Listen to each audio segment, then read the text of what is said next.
بسم اللہ الرحمن الرحیم نحمدہ ونصلی علی رسولہ الکریم۔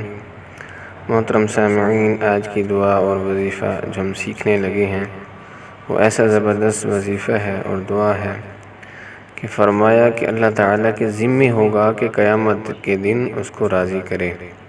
حدیث کا مفہوم بیان کر رہا ہوں آپ سے کہ اللہ تعالیٰ کے ذمہ ہوگا کہ قیامت کے دن اس بندے کو اللہ راضی کریں گے جو اس وظیفے کو اس کو پڑھے گا، اہتمام کرے گا، یعنی اس درود پاک کو جو بندہ پڑھے گا۔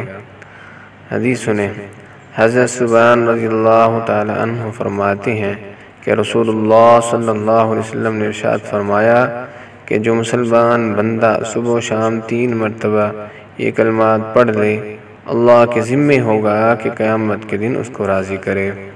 محترم سامعین، اللہ تعالیٰ کی رضا اصل چیز ہے۔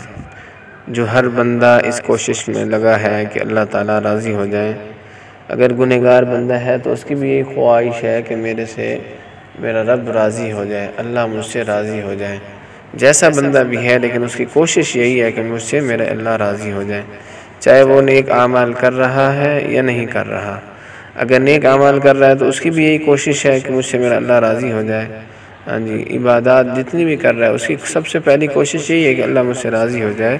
تو یہ حدیث بہت ہی پیاری حدیث ہے، کیوں نہ ہم اس دعا کا اہتمام کریں، اس دعا کو سیکھ کر ہم بھی صبح شام اس کو پڑھنے والے بن جائیں۔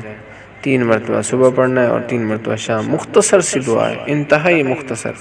اس دعا کو یاد کرنے سنیں اور اس دعا کو یاد کرتے ہیں، انشاءاللہ سیکھتے ہیں اور اس دعا کو اہتمام کے ساتھ پڑھنے کا معمول بنا لیں۔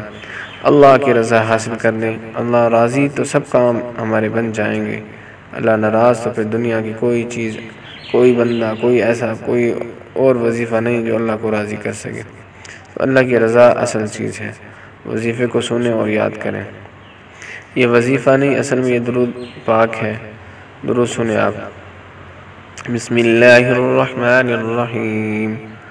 رضیت باللہ ربا، رضیت باللہ، رضیت باللہ ربا وبالاسلام ربا وبالاسلام دینا وبمحمد دینا وبمحمد صلی اللہ علیہ وسلم نبیا وبمحمد صلی اللہ علیہ وسلم نبیا۔ دوبارہ سنیں۔ رضیت باللہ ربا وبالاسلام دینا وبمحمد نبیا۔ میں نے اللہ کو اپنا رب اور اسلام کو اپنا دین اور محمد صلی اللہ علیہ وسلم کو اپنا نبی تسلیم کر لیا اور میں اس پر راضی ہو گیا۔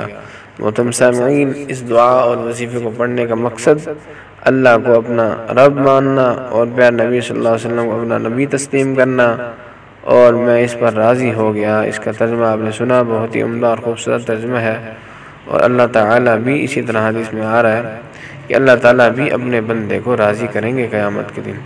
اللہ تعالیٰ ہم سب کو اپنی رضا نصیب فرما دیں، اللہ تعالیٰ ہم سب سے راضی ہو جائیں۔